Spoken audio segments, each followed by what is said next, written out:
কাজের প্রেশারে আবার অনেক কিছু ভুলে যায়। সবাইকে স্বাগত জানাচ্ছি কেরানীগঞ্জের আলোর রমাজান উপলক্ষে বিশেষ আয়োজন, বিশেষ কুইজ শোতে। ইসলামী সাধারণ জ্ঞান যেগুলো আমাদের জানা জরুরি সেই সব প্রশ্ন নিয়ে আমরা সাজিয়েছি আমাদের কুইজ। চলুন সরাসরি কুইজের মূল পর্বে চলে যাই। ভাইয়ের কাছে প্রশ্ন হচ্ছে যে রমজান মাসে তো কোরআন নাজিল হয়েছে, আমরা এটা জানি। তো প্রথম কোন শব্দটা নাজিল হয়েছে idea। শুনেছেন আপনি? আমি অনেক কিছু তো শুনি, কিন্তু অনেক কিছু মুখস্থ রাখি না, কিন্তু কাজের প্রেশারে আবার অনেক কিছু ভুলে যায়। কিন্তু এটা অনেকবার শুনেছেন, একটু চিন্তা করলে পারবেন।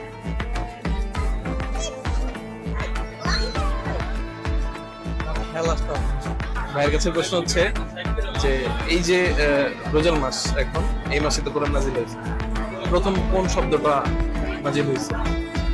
প্রথম কোন শব্দটা নাজিল হয়েছে?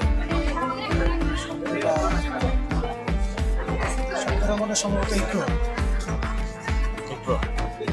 মনে হচ্ছে আমার কাছে, যতটুকু আমি শুনছি। আর কোনো আইডিয়া? কত তো আর কিছু মাথায় আসতেছে না। উত্তর কি নেবো, এটাই নেবো একটু নাকি 5 সেকেন্ড ভাববেন? সময় দিলাম 5 সেকেন্ড। সর্বপ্রথম কি শব্দ আসছে? হ্যাঁ, দর্শক, ইকরো ভাইয়া যে উত্তরটি দিয়েছে এটা একদম সঠিক উত্তর। রাইসা সুজের পক্ষ থেকে আপনার জন্য ছোট্ট একটি উপহার, আশা করি আপনার খুব কাজে লাগবে। আমরা দুজন ভাইকে পেয়েছি। ভাইদের কাছে আমাদের প্রশ্ন হচ্ছে যে আমাদের কিবলা কোনটা জানেন তো?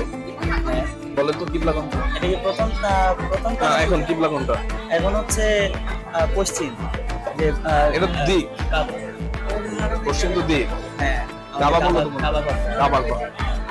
কিন্তু সর্বপ্রথম সর্বপ্রথম আমাদের যে কিবলাটা ছিল সেটা হচ্ছে মসজিদুল আল আকসা, যেটা সে অবস্থিত আমাদের নবী যখন ইসে যায়, মিরাজে যায়, তখন হচ্ছে ওই মসজিদে সর্বপ্রথম জামাতের সাথে নামাজ আদায় করে।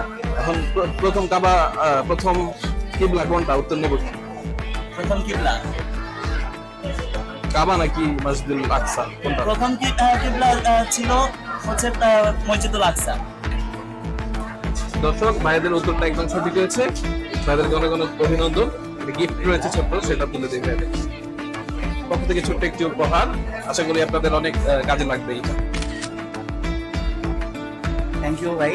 আর এরকম যে ইসলামিক যে প্রশ্নগুলো যে আপনারা একটু করতেছেন, এটা আসলে অনেক আপনারা অনেক ধন্যবাদ দেওয়ার যোগ্য। আপনাদের ধন্যবাদ জানাই যে এটা চালান, কারণ এটা হলে আমাদের মধ্যে এই ইসলামিক একটা জ্ঞানটা এটা চর্চা হবে। ধন্যবাদ আপনাদের। Thank you.